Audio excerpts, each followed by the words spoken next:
सर्वोच्च न्यायालयानं आरक्षण रद्दबातल ठरवल्यामुळे गेले महिनाभर मराठा समाजामध्ये मोठी अस्वस्थता पसरली आहे। हे आरक्षण पुन्हा मिळवण्यासाठी कोल्हापुरातून पुन्हा एकदा लढा उभारला जातोय। त्यासाठी विविध मराठा समाज संघटना पुन्हा आक्रमक झाल्या आहेत। आता पुन्हा आरक्षण लढाई पहिल्या पानावरून सुरू करावी लागणार असल्यानं आज खासदार संभाजीराजे छत्रपती यांच्या प्रमुख उपस्थितीत मराठा संघटनांच्या बैठका झाल्या।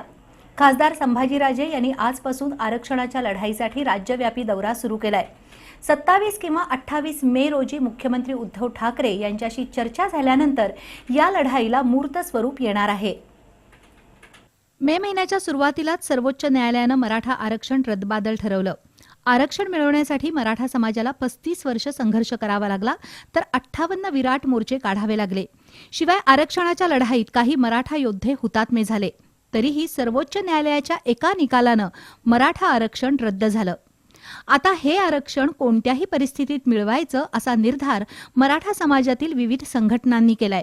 त्यासाठी आरक्षणाचे जनक लोकराजा राजर्षी छत्रपती शाहू महाराज यांच्या करवीर नगरीतून आंदोलनाची ज्योत आज प्रज्वलित करण्यात आली।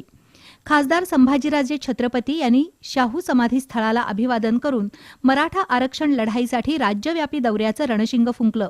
त्यांच्या या लढाईला बिगर मराठा सामाजिक संस्था संघटनांबरोबरच 12 बलुतेदार समाजानंही सक्रिय पाठिंबा दर्शवलाय। यावेळी आरपीआय आठवले गटाचे नेते प्राध्यापक शहाजी कांबळे, रूपा वायदंडे, उत्तम कांबळे, चर्मकार समाजाचे दीपक खांडेकर, माजी उपमहापौर दिगंबर फराकटे, बाळासाहेब भोसले यांच्यासह मान्यवर उपस्थित होते। कायद्याच्या कसोटीवर सर्वोच्च न्यायालयात मराठा आरक्षण टिकलं नसलं तरी त्यासंबंधीची लढाई अजूनही सुरूच राहील। त्यासाठी आपण राज्यव्यापी दौऱ्यावर बाहेर पडलो आहोत। येत्या 27 किंवा 28 मे रोजी मुख्यमंत्री उद्धव ठाकरे यांच्याशी चर्चा करून मराठा आरक्षणासंबंधीची आपली पुढची वाटचाल निश्चित होईल, अशी माहिती खासदार संभाजीराजे यांनी पत्रकारांशी बोलताना दिली। सर्वोच्च न्यायालयाचा जो निकाल आला की जे गायकवाड कमिशनच्या माध्यमातून जो अहवाल तिथं दिला होता तो पूर्णपणे धुडकावून लावलेला आहे आणि म्हणून ह्याच्या पुढं नेमकं समाजाने आपली भूमिका कशी मांडायची, मार्ग काय काढायचा, सोल्युशन काय काढायचा, या दृष्टिकोनातून आज समाजाच्या वतीनं मी पूर्ण महाराष्ट्राचा दौरा करीत आहोत। आज मराठा समाजावर अन्याय झाल्यामुळं आज माझ्या बाजूला सुद्धा जे सगळे लोक आपण पाहताय हे सगळे 12 बलुतेदार बहुजन समाजातले लोकांनी येऊन पाठिंबा दिलाय। म्हणून प्रथमतः खऱ्या अर्थाने शाहू महाराजांचा विचार या कोल्हापुरातल्या सगळ्या बहुजन समाजातल्या लोकांनी जपलाय।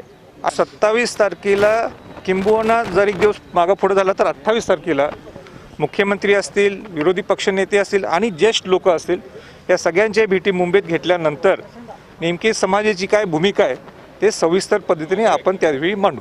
दरम्यान राजर्षी शाहूंच्या समाधीस्थळाला अभिवादन केल्यानंतर खासदार संभाजीराजे यांच्या प्रमुख उपस्थितीत कोल्हापुरातील सर्व तालीम संस्था, लोकप्रतिनिधी, कायदेतज्ञ यांची शिवाजी मंदिर सभागृहामध्ये बैठक झाली।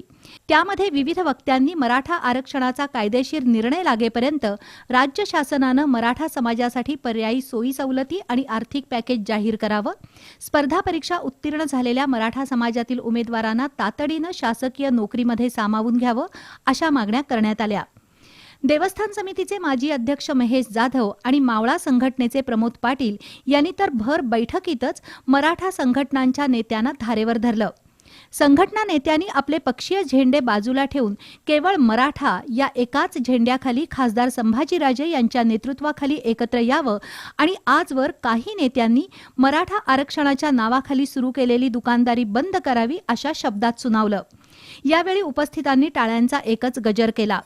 बैठकीमध्ये संभाजीराजांना विविध संघटनांनी पाठिंब्याची पत्र दिली। फत्तेसिंह सावंत, निवास साळोखे, दिलीप देसाई, अजित राऊत, बाबा पार्टे, सुजित चव्हाण यांचीही यावेळी भाषणं झाली। यावेळी बोलताना खासदार संभाजीराजे यांनी मराठा आरक्षणाच्या सध्या निर्माण झालेल्या परिस्थितीबद्दल केंद्र आणि राज्य सरकार एकमेकांकडे बोट दाखवून टोलवाटोलवी करत मराठा समाजाची चेष्टा करत आहेत, असं नमूद केलं। आरक्षणासाठी संपूर्ण समाज अस्वस्थ असताना आपण गप्प बसणार नाही, पण सध्याच्या कोरोना कालावधीत संयमानं ही लढाई लढली जाईल, असंही त्यांनी सांगितलं। मराठा समाजातील असंतोष आपण शासनापर्यंत पोहोचवू, अशी ग्वाही सुद्धा त्यांनी दिली। त्यानंतर सकल मराठा शौर्यपीठानं प्रसाद जाधव यांच्या अध्यक्षतेखाली आणि संभाजीराजे यांच्या प्रमुख उपस्थितीत बैठक घेतली. या संघटनेनं संभाजीराजेंच्या भूमिकेला पाठिंबा दर्शवला. आरक्षणाचा कायदेशीर प्रश्न संपुष्टात येईपर्यंत केंद्र आणि राज्य शासनाकडून मराठा समाजाला मदत मिळवून द्यावी अशी मागणी प्रसाद जाधव यांनी केली.